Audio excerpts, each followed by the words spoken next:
So, ganito nga guys, gabi na. Naglalakad ako, galing ako sa work. And, of course, wala yung ating partner. So, walang ano sa atin, hatid sundo. Dahil nga, may work siya. So, ang mangyayari ngayon is walking ang person. So, ayan. Hindi ito yung aming work shoes. Pero, ito yung ginamit ko kasi very comfortable talaga yung aking paa dito at hindi masakit. Hindi katulad sa isa kong shoes. Sobrang sakit. So, ayan guys. Ganito. Gabi na dito, 8:30. So, siguro, mag-8:40 na to. Ganun. Kasi, pagtapos ko ng work, 8:30. So, malapit lang yung aming bahay.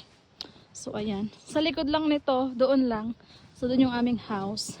And then, of course, tayo nga ngayon ay walking zombie. Charot.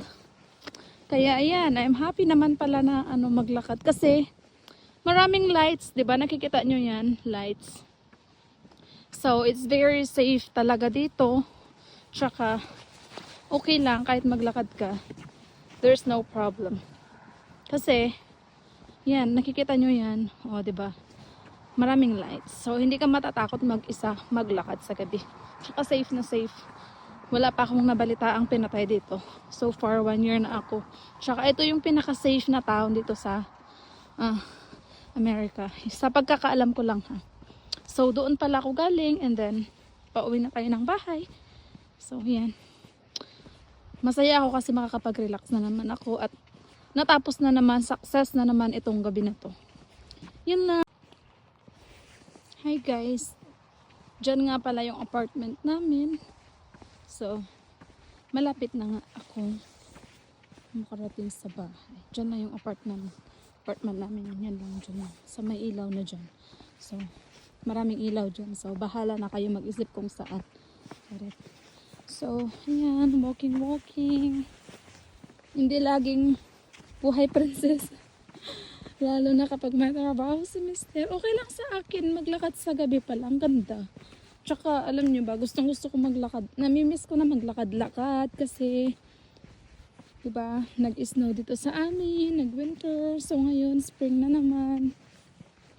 Kaya, masaya ako kasi makakapaglakad. Malapit na naman ang summer at makakapaglakad-lakad na naman kami. Aking Diyosawa.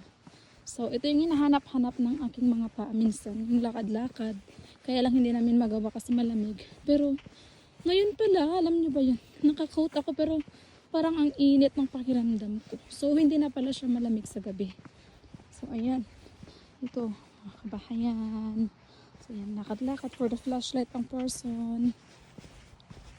Ganyan lang. So, ganyan ang buhay. Ganito lang ang buhay. Parang sa gabi ay maganda din pala. So, ayan. Ewan ko kung anong pinakasabi ko. Parang wala na akong masabi sa inyong lahat. Ganito pala mag-vlog. Ang hirap pala magsalita. Sige. Sige na nga guys. Hanggang dito na lang. Bye!